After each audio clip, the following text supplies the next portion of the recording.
কলমে আমি রঞ্জনা কর্মকার। পরম পূজনীয় স্যার, সীমান্তের কাঁটাতারের সামনে দাঁড়িয়ে আমি আপনাকে চিঠি লিখছি। আমি আপনার ছাত্র জ্যোতির্ময় দত্ত। আজ আমি সেনাবাহিনীতে কর্মরত। কাঁধে বন্দুক ঝুলিয়ে সীমান্ত পাহারায় এক সিপাহী।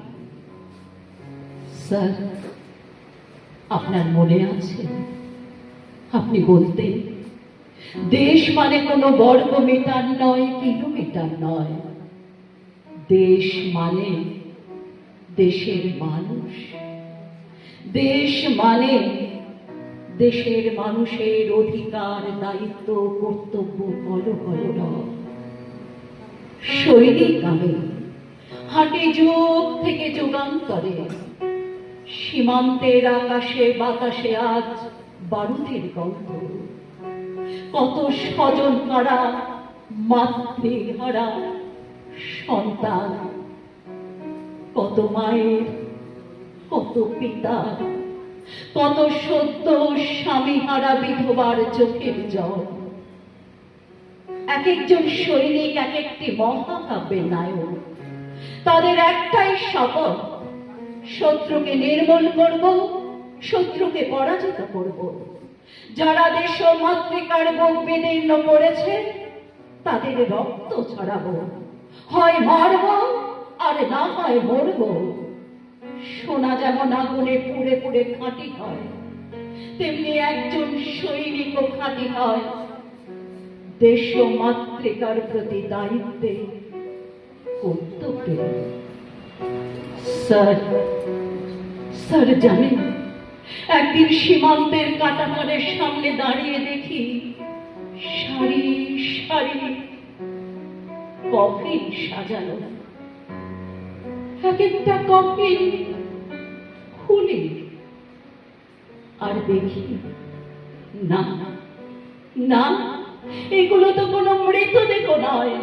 এগুলো আসলে আমার দেশের জ্বলন্ত সমস্যার এক গুচ্ছ প্রশ্নবাদ।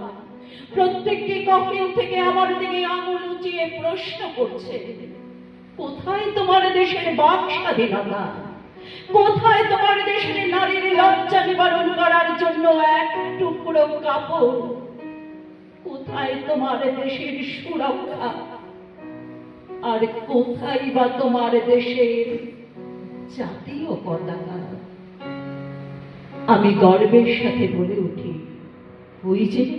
ওই যে ত্রিবর্ণ রঞ্জিত পতাকা, ওটাই তো আমার দেশের জাতীয় পতাকা। কফিন থেকে বিদ্রুপ স্বরে উত্তর ভেসে এলো, কোথায় তোমার দেশের জাতীয় পতাকা? তেরঙ্গা। আমি বিস্মিত হয়ে নিজের দিকে তাকিয়ে দেখি আমাদের এই রক্তে রাঙা হয়ে আছে ভারতের ত্রিবর্ণ রঞ্জিত জাতীয় পতাকা।